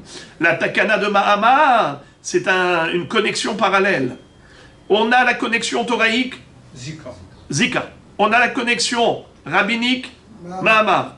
Alors, même s'il y a eu Halitza et que on a rompu la Zika, et alors le Mahamar, c'est quelque chose qui est en parallèle. Eh bien, ce Mahamar-là, il sert à quelque chose. Chaque connexion, elle est indépendante de l'autre. Et donc, il n'y a pas de différence si la Zika existe encore ou pas. Merikara, au début, Ilu Amarla Itkadchili Bema Amar Yebamin, Milo Mahne, Ashtanami Mahne. Au début, la Torah n'avait pas prévu l'histoire du Mahamar. Et pourtant, les Hachamim ont dit Itkatchili Bema Amar, c'est Mahne, et il faut un guet. Eh bien, là aussi. Même après Hashtanami, même maintenant que Halitza a déjà rompu le lien thoraïque, ça n'empêche pas au lien rabbinique de s'installer. Et de ce fait, il lui faudra un guet. Comme on dit Chachamim. Ben shekidcha leshem yishut. Ben shekidcha leshem yebamut. Tzricha hemenu guet. Alors je résume. Qu'est-ce que Abaye a donné comme explication à la mahloket entre Rabbi et Chachamim? Pourquoi Rabbi dit j'établis un distinguo entre Kiddushin leshem ishut et Kiddushin leshem yebamut. Et Chachamim disent il n'y a pas de différence. Toujours ça prend effet, il faut toujours un guet. Quelle est la raison de Rabbi qui a dit que Kiddushin, les Shem Yebamut, ça prend pas effet? Si c'est les Shem Yishut, ça prend effet, c'est normal, parce qu'il lui a dit les Shem Yishut. Mais quand il lui dit clairement les Shem Yebamut, ça prend pas effet. Pourquoi? Parce que le Ma'amar de Chachamim ne pourra prendre effet que s'il y a une base thoraïque qui s'appelle Zika. Mais si la Zika a déjà été rompue par la Halitza, donc il n'y a pas de base. Sur quoi tu veux que repose le Ma'amar? Sur rien? Eh bien, Ena Mekudeshet. Tandis que Chachamim disent que le Ma'amar ne repose pas sur la Zika. Et si le Ma'amar ne repose pas sur la Zika, c'est un câble de connexion, c'est un réseau de connexion parallèle à la Zika, alors même si la Zika a été rompue par la Halitza, il n'empêche que le Ma'amar a pris effet tout de même, puisqu'il n'est pas dépendant de la Zika. Même si il y a eu Halitza, cette femme, elle Mekudeshet, elle aura besoin d'un guet. Rava, avec Aleph, n'est pas d'accord avec Abaye. Rava Amar, Ide Amarla Bema'amar Yebamin, Kule Alma la Pligé de Mahne. Rabbi Savar Yesh Zika, Beatay Halitza Afkartel Zika, des Rabbanan Sabre En Zika, Merikara Ilu Amarla Kachili Bezikat Yebamin, Milomane, Ashtana Memahne. C'est-à-dire, il y a une grande mahloket qu'on a déjà vue entre les Tanaïm, est-ce que Yesh Zika ou En Zika? Si on dit Yesh Zika, ça veut dire que la Zika est un lien comme un mariage. Si on dit que En Zika, ça veut dire que il n'y a pas de lien entre le Yabam et la Yebama, un lien de mariage. Il n'y a pas un lien conjugal. Ils ne sont pas considérés comme mariés en quelque sorte. C'est juste un devoir de faire Iboum et une interdiction pour elle d'aller ailleurs. Mais il n'y a pas de lien entre eux. On ne peut pas considérer que Zika Keknoussa. C'est la mahloket, la grande mahloket fondamentale, à savoir Yesh Zika ou En Zika. Si on dit Yesh Zika, c'est comme si elle est déjà mariée, en quelque sorte. Un peu marié. Et si on dit que En Zika, c'est nul. Il n'y a aucun lien entre eux. Alors maintenant, Rava nous dit I Amarla Bema Amar Yebamin Kule Alma la Peligé de Mahne Bema Yaskinan Kegon de Amar la Itkachili Bezikat Yebamin. S'il lui avait dit je voudrais faire avec toi un Ma'amar, tout le monde est d'accord que ça marche. Même Hachami et même Rabbi, tous les deux diraient que Bavadaï, que c'est conné. Pourquoi? Il lui dit Hareat Mekudeshet li, Betaba'adzo, Ma'amar, c'est des Kiddushin, tout va bien. La marloque est elle dans le cas où le bonhomme lui dit je voudrais que tu sois Mekudeshet Bezikat Yebamin. Il a fait la Halitza, il lui dit je voudrais que tu sois Mekudeshet dans le cadre de la Zika qui est entre nous. Ça veut dire qu'on a déjà un lien. Ah, bravo. Alors maintenant c'est ça le truc. C'est que Rabbeinu Akadosh dit, une fois qu'il a fait la Halitza, il n'y a plus de Zika. La Zika Kiknoussa. Écoutez ça, ce que dit Rabbeinu Akadosh. Zika Kiknoussa. La Zika, c'est comme un mariage. Et donc, quand il lui a dit que le Ma'amar puisse reposer sur la Zika, il faut qu'il y ait une Zika. Mais s'il n'y a plus de Zika parce qu'il y a eu Halitza, donc il n'y a plus de base à ce Ma'amar. Mais Hachamim disent En Zika. Hachamim disent depuis quand tu dis qu'entre le Yabam et la Yabama, c'est comme s'ils sont mariés? Il y a zéro mariage. De quoi tu parles? Ah, il doit faire Iboum, c'est un devoir. Elle a interdiction d'aller ailleurs, c'est un Issour. Mais quel rapport avec Zika Kiknoussa?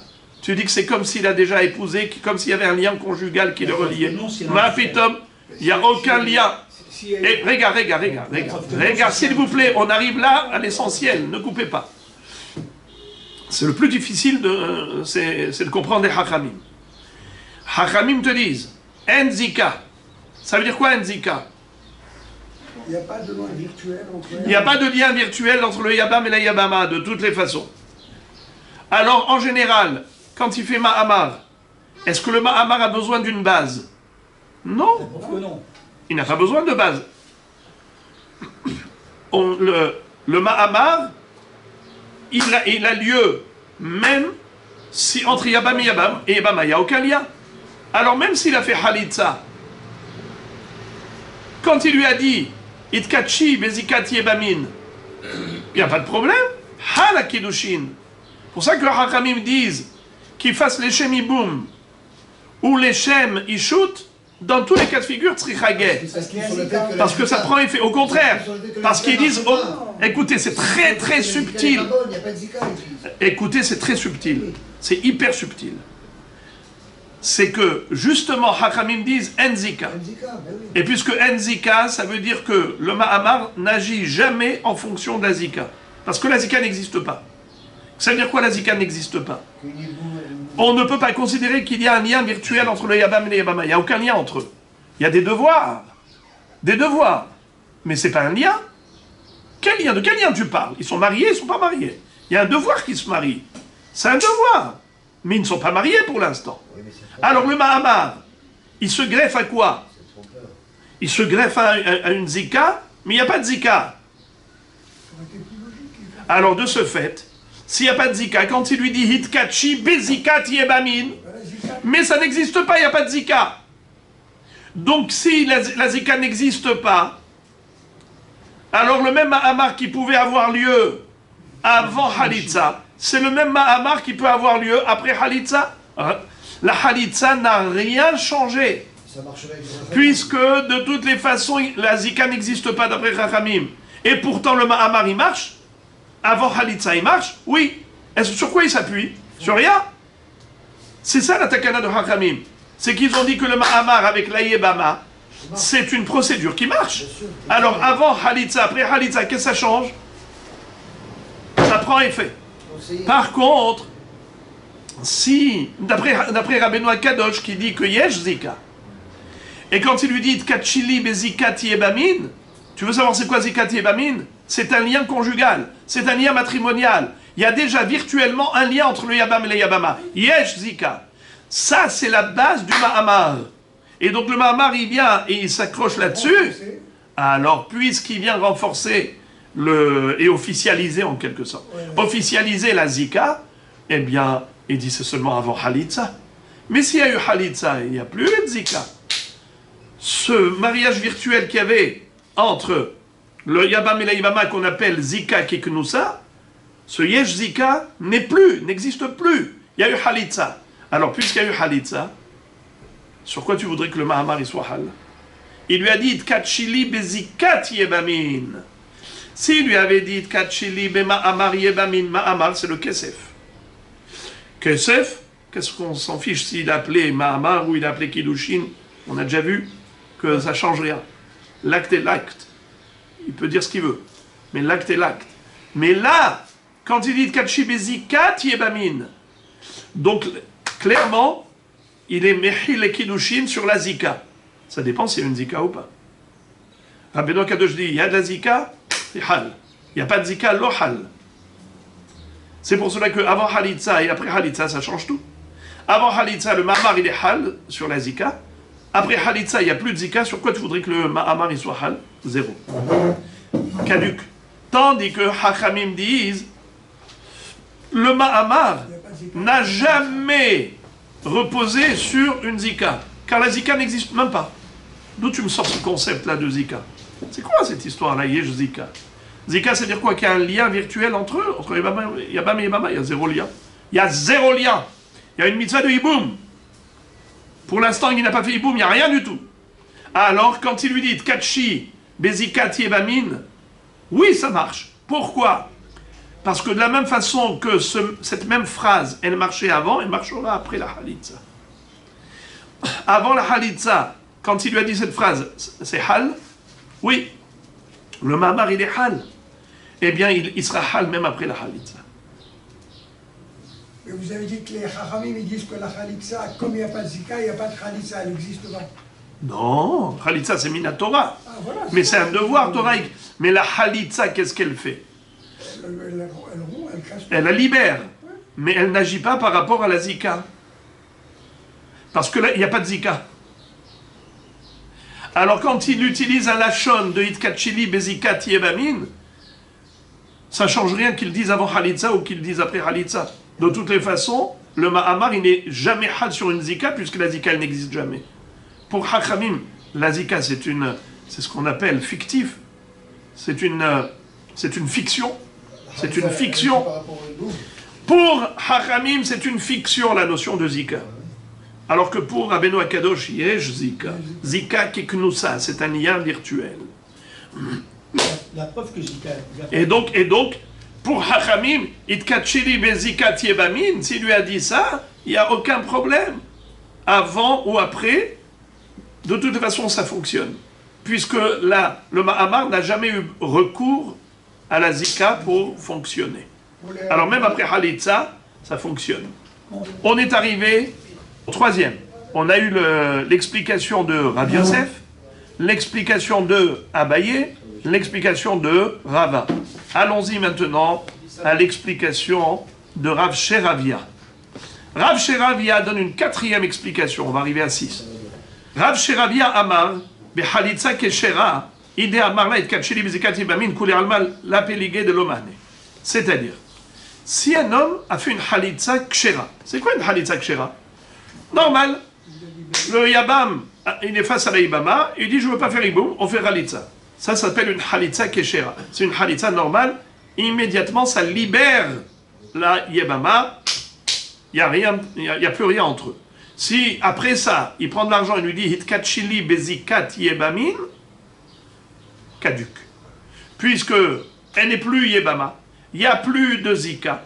Et lui, il a dit qu'il voudrait que le Ma'amar il soit Hal Bezikat Yebamin, Hitkachili Bezikat Yebamin. Or, il n'y a plus de Zika. Donc c'est sûr que ça ne prendra pas effet d'après tout le monde, même d'après Chachamim. La marloquette entre Rabbi et Chachamim, elle est dans le cas où c'était une Halitza Psula. Qu'est-ce que c'est qu'une Halitza Psula? Par exemple, d'abord il lui a donné un get, et ensuite il a fait la Halitza. Normalement, la Halitza elle doit venir directement, d'emblée. Mais quand le bonhomme, par ignorance, il a donné un get parce qu'il croyait que le get, c'est un moyen de rupture avec une Yebama, et bien maintenant, il a un peu affaibli l'effet de la Halitza. Il a fait que la Halitza, désormais, quand elle arrive après un get, alors elle agit, mais faiblement. Vous voulez que je vous explique un petit peu ce que veut dire faiblement? Écoutez ça. Imaginons par exemple, on a un câble. Moi je viens avec des ciseaux. Mes ciseaux, pour couper le gros câble, la grosse corde, il me faut des gros ciseaux, un grand sécateur. Pac! Maintenant, imaginons, quelqu'un avait déjà coupé un petit peu du câble. Il reste encore des fibres de la corde. Moi, je viens avec des petits ciseaux et je coupe le reste. Quelle est la différence entre, dans le premier cas et le deuxième cas? Premier cas, il me fallait des gros ciseaux pour couper. Deuxième cas, j'ai pris des ciseaux faibles, des petits ciseaux, qui n'auraient pas pu couper le gros câble. Alors la Halitza, parfois elle est forte, parfois elle est faible. Si elle arrive en premier lieu et elle coupe toute la zika, boum! Eh bien, ça s'appelle une Halitza forte, Halitza Keshera. Mais si elle arrive après le get a déjà affaibli le lien. Il a déjà coupé un peu. La Halitza qui arrive après, elle coupe encore un peu, mais elle coupe pas tout. Donc c'est une Halitza faible. Mais ça, c'est la même chose. Et quelle est la différence? La différence, c'est quoi l'incidence? C'est que l'après, en aval. Qu'est-ce qui va se passer si jamais, par exemple, il fait un Ma'amar après la Halitza Psula? Ça prend effet, oui ou non? Oui, ça prend effet. Oui, parce que... Un Ma'amar après une Halitza Keshera, ça prend effet? Non. Quelle est la différence? La différence, c'est que la Halitza, quand elle est, eh bien, en premier lieu, quand il n'y avait pas de guet, c'est une Halitza Kshera, c'est une Halitza forte, elle coupe court, elle coupe tout. Elle est forte, elle ne laisse pas la place à quoi que ce soit. En ahar Halitza klum. Mais si elle arrive après un guet, alors cette Halitza, elle est faible. Eh bien, comme elle est faible, elle ne coupe pas la totalité du lien. Si le bonhomme il vient avec un Mahamar, eh bien il peut prendre effet ce Mahamar. Pourtant, grâce à la Halissa que tout a été coupé. Oui, mais par exemple, encore, imaginons, il va lui donner un Mahamar, il va lui donner encore un Mahamar, il a fait Get, Mahamar, et encore Halitza, alors il faut le bonhomme, eh bien il va falloir remédier à chaque fois. Pourquoi? Parce que la Halitza n'a pas coupé court. Alors maintenant, c'est ça ce qu'il est en train de nous dire, Rav Sheravia, que la mahloket entre Rabbi et Hachamim, elle est dans un contexte où la Halitza n'était pas Keshera. Car si la Halitza était Keshera, tout le monde aurait été d'accord que s'il vient et nous dit Ariat Mekudeshet li bezikati ebamin, c'est nul et non avenu.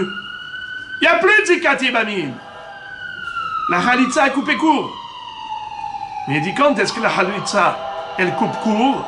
C'est seulement si, en effet, c'était une Halitza Keshera.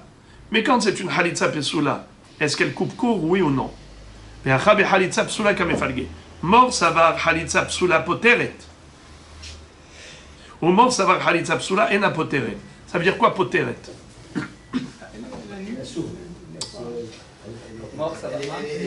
Mort savar Halitza Pesula poteret. Ou mort savar Halitza Pesula ena poteret. Elle permet les kiddushin. L'autre, ça elle est potère. Non, ça veut dire que le fait qu'il lui donne les kiddushin après cette Halitza affaiblie, c'est poter. Quand elle a reçu ou pas la Khalitsa. Quand elle a reçu, quand elle a fait la Halitza, une Halitza qui était Psula, est-ce qu'elle est poteret ou elle n'est pas poteret? C'est quoi poter? L'iftor, ça veut dire libéré. Est-ce que la Yebama est libérée ou pas libérée? Dans le sens où, quand il fait une Halitza Keshera, elle est immédiatement libérée. Elle peut aller se remarier, et même si l'autre il va lui donner Mahamar, tout ce que tu veux, c'est zéro. Mais quand il lui a fait avec elle une Halitza Psula, et après ça, il y a eu encore un Mahamar. Est-ce que ça a marché ou pas? Alors ça dépend. Quel est le statut d'une Halitza Psula? Une Halitza qui est Psula, c'est-à-dire une Halitza qui vient après le Get. Est-ce qu'elle a coupé court, cette Halitza, le lien avec le Yabam? Non. Ou elle n'a pas coupé court? D'après Rabbi, elle a coupé court. Même la Halitza Psula, c'est comme une Halitza Kshera. Et si elle a coupé court, ce qu'elle va faire par la suite, eh bien, ça ne sert à rien, il n'y a plus de Zika. La Halitza, même Psula, elle a enlevé toute la Zika. Tandis que Chachamim disent, la Halitza, même Psula, elle ne coupe pas court la Zika. Il y a encore de la Zika. Et s'il y a encore de la Zika, alors le Mahamar, il a sur quoi? Le Mahamar, il a sur quoi reposer, puisqu'il y a encore de la Zika. C'est beau. Ça, c'est Rav Sheravia. Maintenant, Rav Ashi. Rav Ashi va dire découler alma halitza psula et napoteret. Rav Ashi dit je ne suis pas d'accord avec toi, Rav Sheravia, parce que tu es en train de faire dire à Rabbeinu Akadosh que même une halitza psula c'est comme une halitza kshera. Ça coupe court et ça enlève toute la zika. Je ne suis pas d'accord avec toi. D'après moi, même Rabbi en convient qu'une halitza psula n'a pas le pouvoir d'être poteret, d'être poter la yebama complètement. Ve'acha, alors ici de quoi il parle? Quelle est la mahloket entre Rabbi et Hachamim? Acha yesh tnai b'halitza kamefalge. Mor savar yesh tnai b'halitza ou mor savar ent tnai b'halitza. Qu'est-ce que ça veut dire? Imaginons par exemple qu'il lui a fait une halitza al tnai. Est-ce que halitza al tnai fonctionne? C'est-à-dire, est-ce que la notion de tnaï existe avec halitza? Non. Bravo. Hachamim disent ent tnaï ba halitza. Ça veut dire, c'est pas comme un get. Je vous donne un exemple. Un homme, il donne à une femme un get, à son épouse. Et il lui dit, tu seras megourechet, mais à condition que tu me donnes 200 zouz. Il négocie son get. Elle lui donne 200 zouz. Elle est Megourechet. Elle lui a pas donné, elle n'est pas Megourechet. Et le bonhomme, il fait la halitza avec la Ibama pareil. Il lui dit, écoute, tu veux que je te libère? tu me donnes 212. Je fais un halitza maintenant, mais la halitza qu'on va faire maintenant, elle ne prendra effet que lorsque tu auras accompli la condition et que tu m'auras donné les 212. Hachamim disent, il peut vouloir jusqu'à demain. La halitza, elle est bonne même sans son histoire. Entnaï ba halitza. Donc automatiquement, la halitza... Pardon, excusez-moi, pardon, ça c'est Rabbi. Rabbi dit Entnaï ba halitza, et par conséquent, la halitza elle a coupé court. Et puisqu'elle a coupé court, s'il fait ma'amar par la suite, ça ne sert à rien, puisqu'il n'y a plus de zika. Mais Chachamim disent que yesh tnaï ba halitza. La halitza, on peut la faire dépendre d'une condition. Et puisque la halitza elle peut être conditionnée, imaginons qu'il lui a dit je fais halitza, mais elle ne prendra effet que lorsque tu m'auras donné 212. Tant qu'elle lui a pas donné encore 212, la halitza n'a pas pris effet. Maintenant il lui dit hareat mekudeshet li bema'amar ze. Est-ce que le ma'amar prend effet, oui ou non, après la halitza? Bah oui. C'était ça l'histoire. Puisqu'elle n'a pas donné les 212. Bravo. Puisqu'elle lui a pas donné les 212, donc la halitza n'a pas pris effet. Si la halitza n'a pas pris effet, c'est comme un ma'amar sans halitza. Un ma'amar sans halitza, il est à 100% valable. Il est à 100% valable puisqu'il n'y a pas eu de halitza. Elle n'a pas rempli la condition, le tenaï. Donc la halitza n'en est pas une. Mais Rabbi va dire, le ma'amar, il ne sert à rien. Pourquoi? Ce ma'amar, il vient après la halitza. Mais on va lui dire, mais elle n'a pas accompli le tenaï, elle ne lui a pas donné les 212. Lui, il dit, une halitza ne peut pas être conditionnée. Ça n'existe pas. Un guet, il peut être conditionné. On peut faire une condition. Voilà, le guet, il prendra effet que si tu me donnes, mais halitza, ça ne marche pas. Tu as beau faire un tenaï, la halitza, elle aura toujours lieu, même si le tenaï n'est pas accompli. Et enfin, sixième et dernier pirouche, c'est le pirouche de Ravina. Ravina Amar, Dekoule Alma, Yesh Tenaï Bahalitza. Tout le monde est d'accord qu'on peut conditionner la halitza par un tenaï. Hacha, betnaï kaful kamefage. Mort savar ba'inan tenaï kaful. Au mort savar lo ba'inan tenaï kaful. Vous connaissez l'histoire de Bnei Gad ou Bnei Reuven. Vous connaissez l'histoire de Bnei Gad ou Bnei Reuven. C'est-à-dire qu'on avait vu que lorsque Moshe Rabbeinu avait... Ah oui, les arguments. Exactement. Il avait réprimandé les Bnei Gad ou Bnei Reuven. Ils ont dit à Moshe Rabbeinu, on voudrait s'installer dans Ever HaYarden. De l'autre rive du Jourdain, on ne veut pas entrer en Israël. On a énormément de troupeaux et le pâturage de Ever HaYarden est très gras, ça nous intéresse de rester ici. Il leur a dit, quoi? Vous voulez décourager le peuple? Vous voulez surtout dissuader, dans le sens où si vous, les costauds, vous ne venez pas en guerre, alors les autres, qu'est-ce qu'ils vont dire? On a peur. Alors vous allez faire comme les Meraglim, c'est très grave. Ils ont dit pas du tout. Nous, on veut aller faire la guerre avec eux d'abord. Et après on reviendra, on aura installé nos femmes et nos enfants, et nous on va venir faire la guerre avec eux, et après la conquête, on reviendra. Il leur a dit, si vous faites ça, très bien. Si vous ne faites pas, non. C'est-à-dire, si vous accomplissez votre engagement, alors dans ce cas-là, je vous donne le Ever HaYarden. Mais si vous ne venez pas, donc vous n'avez pas rempli la condition, alors je ne vous donne pas Ever HaYarden. Ça veut dire qu'il y a ici Tnaï Kaful. Un Tnaï, d'après certains Hachamim, il est blanc de tous les côtés. certains Tanaïm disent que pour qu'un Tnaï s'appelle Tnaï, il faut qu'il soit Kaful. Pour qu'une condition soit validée comme condition, il faut que la condition soit doublée. Sinon, cette condition n'est pas valide. Il faut dire comme ça. Par exemple, un homme, il dit à une femme, je te donne le guet, à condition que tu me donnes 212. Mais si tu ne me donnes pas 212, le guet ne sera pas guet. Il faut dire la chose et son revers. Il faut dire le pile et face. Ouais, Naïkafoul. Comme Bnei Gad et Bnei Reuven. Alors Rabbeinu HaKadosh dit que on n'a pas besoin de Tnaï Kafoul. Pardon, Hachamim disent on n'a pas besoin de Tnaï Kafoul. Et si on n'a pas besoin de Tnaï Kafoul, le Tnaï qu'il a fait avec cette femme, c'était un Tnaï simple. Il est quand même valide. Pourquoi? Étant donné qu'il lui a dit tu me donnes 212, sinon la Halitza n'est pas valable. Sous-entendu. Sous-entendu. Plutôt, il ne lui a pas dit comme ça. Il lui a dit je te fais Halitza, Mais cette Khalitsa, elle est conditionnée par les 212 que tu me donnes.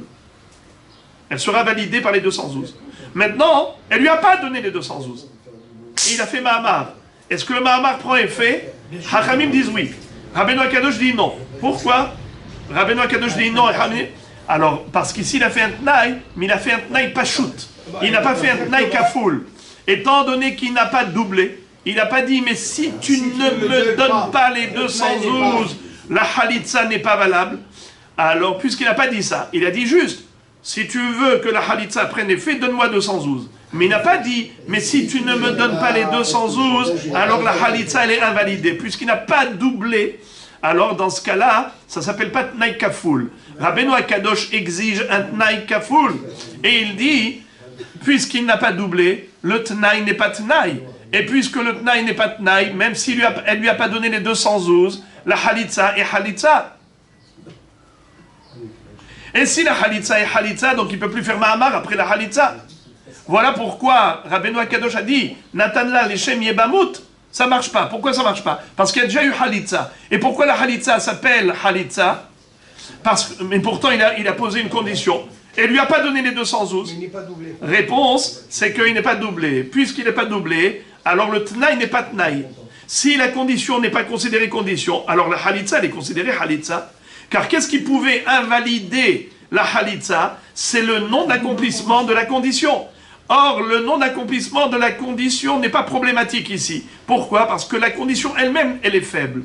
Puisqu'elle n'a pas été doublée, alors on s'en fiche de cette condition, même si elle n'a pas été respectée. C'est comme s'il y a une Khalitsa sans condition.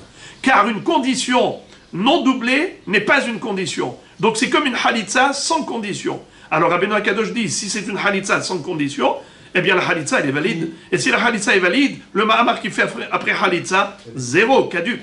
Tandis que Hachamim disent qu'une Khalitsa même non doublée, une condition même non doublée est une condition. Alors ça fait que maintenant quand il lui a dit, je te fais la Khalitsa mais à condition que tu me donnes 212, si elle lui a pas donné 212, alors la Khalitsa est remise en cause. Donc c'est comme si il n'y a pas eu Khalitsa. Et si c'est comme s'il n'y a pas eu Khalitsa, donc le Mahamar il tient. Et si le Mahamar il tient, donc il faut get. C'est pour ça que Hachamim ont dit, il faut get qui disent en tant que Ibama ou en tant que Yishut, il faut toujours un get, parce que c'est absolument validé, vu que la condition n'a pas été remplie, et puisque même une condition simple, même si elle n'est pas doublée, c'est une condition, donc elle a invalidé la Khalitsa.